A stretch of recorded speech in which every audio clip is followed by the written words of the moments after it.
Exodus 9. Then the Lord said unto Moses, Go in unto Pharaoh, and tell him, Thus saith the Lord God of the Hebrews, Let my people go, that they may serve me. For if thou refuse to let them go, and wilt hold them still, behold, the hand of the Lord is upon thy cattle which is in the field, upon the horses, upon the asses, upon the camels, upon the oxen, and upon the sheep. There shall be a very grievous murrain. And the Lord shall sever between the cattle of Israel and the cattle of Egypt, and there shall nothing die of all that is the children's of Israel. And the Lord appointed a set time, saying, Tomorrow the Lord shall do this thing in the land.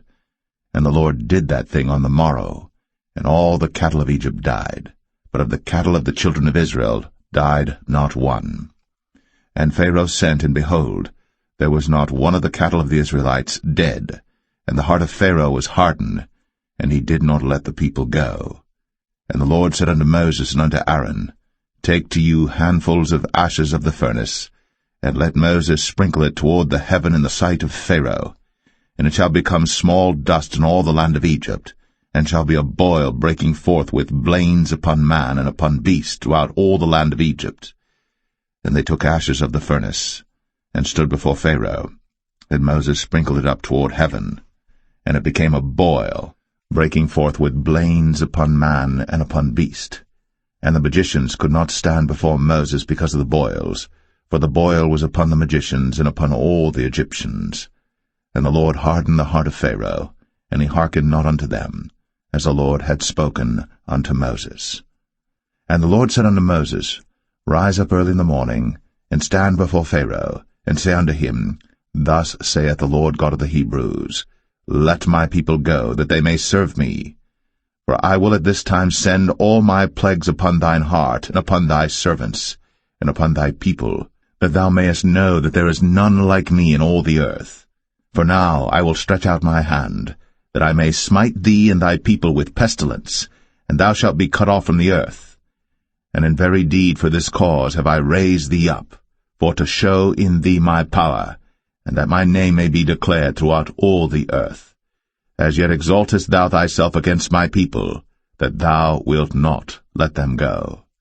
Behold, tomorrow about this time I will cause it to rain a very grievous hail, such as hath not been in Egypt since the foundation thereof even until now. Send therefore now, and gather thy cattle, and all that thou hast in the field.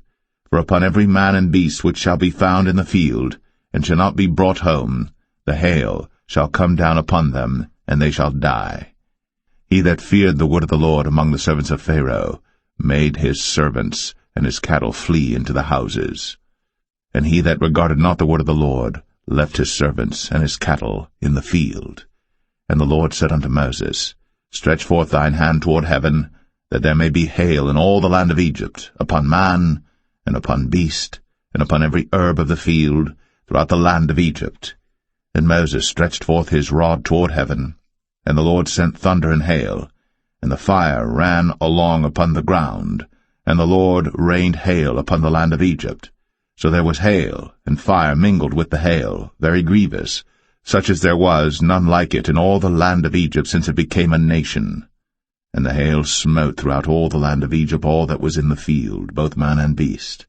And the hail smote every herb of the field, and brake every tree of the field. Only in the land of Goshen, where the children of Israel were, was there no hail. And Pharaoh sent and called for Moses and Aaron, and said unto them, I have sinned at this time. The Lord is righteous, and I and my people are wicked.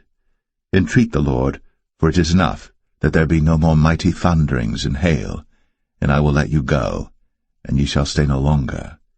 And Moses said unto him, As soon as I am gone out of the city, I will spread abroad my hands unto the Lord, and the thunder shall cease, neither shall there be any more hail, that thou mayest know how that the earth is the Lord's. But as for thee and thy servants, I know that ye will not yet fear the Lord God. And the flax and the barley was smitten, for the barley was in the ear, and the flax was bold. But the wheat and the rye were not smitten, for they were not grown up. And Moses went out of the city from Pharaoh, and spread abroad his hands unto the Lord, and the thunders and hail ceased, and the rain was not poured upon the earth. And when Pharaoh saw that the rain and the hail and the thunders were ceased, he sinned yet more, and hardened his heart, he and his servants. And the heart of Pharaoh was hardened, neither would he let the children of Israel go, as the Lord had spoken by Moses.